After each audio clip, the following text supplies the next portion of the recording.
ओम शांति। तो संस्कार बदलने का अमोघ शस्त्र है स्मृति। स्मृति से बनती है स्थिति।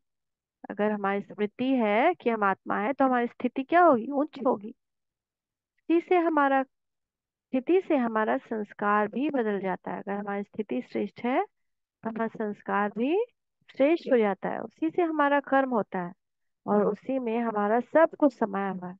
ये विश्लेषण आज तक किसी ने नहीं बताया, या बाबा ने हमें बताया कि स्मृति से स्थिति और स्मृति से लगन में मगन।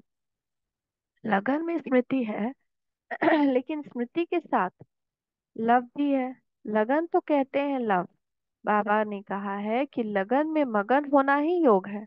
मगन में एकाग्रता भी आ जाती है। तो देखिए, इन चार शब्दों में इतनी सुंदर योग की व्याख्या है जिसको संसार में कोई नहीं कर सकता। यानी पहले सबसे जरूरी है स्मृति। स्मृति से स्थिति, स्थिति से लगन में मगन, और उससे एकाग्रता भी आ जाती है।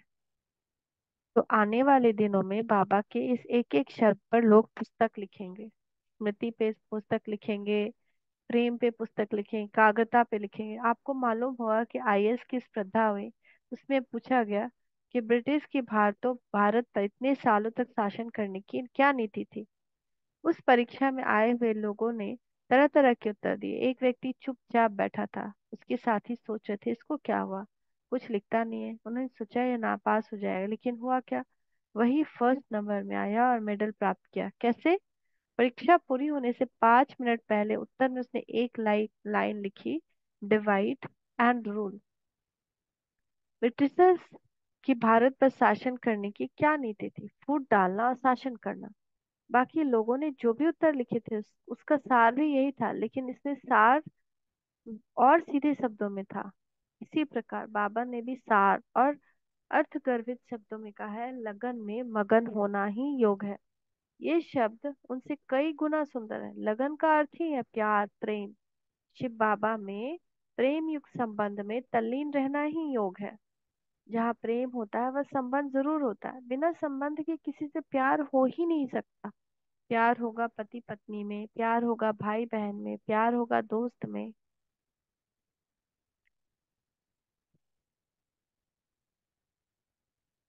प्यार होगा पिता पुत्र में, प्यार होगा माँ बेटी में। लगन माना साधारण प्यार नहीं, शक्तिशाली प्यार।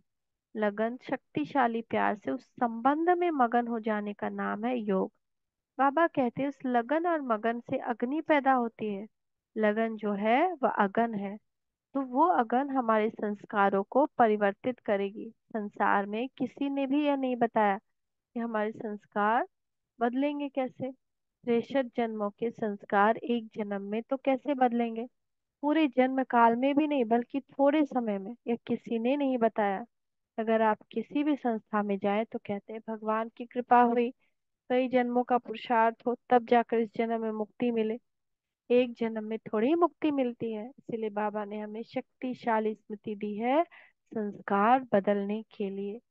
इससे हमारे में निगेटिव विचार भी नहीं आएंगे और विचार श्रेष्ठ बन जाएंगे। श्रेष्ठ स्मृति से स्थिति बदलेगी, स्थिति बदलने से दृष्टि वित्ती बदलेगी। कहते हैं ना, जैसी दृष्टि वैसी सृष्टि।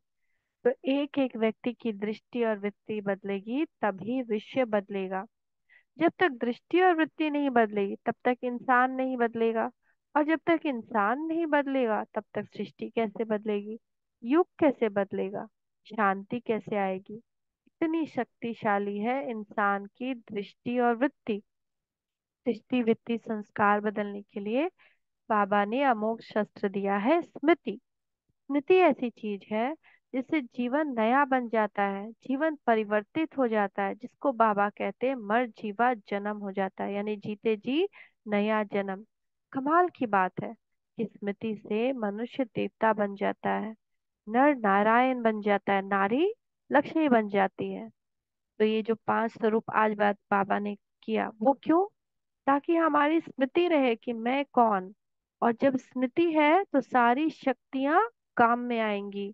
फिर वो गलती नहीं होगी कि बोलना नहीं था बोल दिए, सोचना नहीं था सोच लिए, समय नष्ट कर लिए, झगड़ा कर लिए। वो सब फिर नहीं होगा। Thank you Baba. Thank you. तो आज अपनी स्मृति को स्ट्रेच रखना है, हर घंटे 5 स्वरूप का अभ्यास जरूर करना है, और जो फेल किए हुए बिना करेगा उसको परमात्मा प्यार, परमात्मा कृपा की बरसात उस पे होगी। ओम शांति।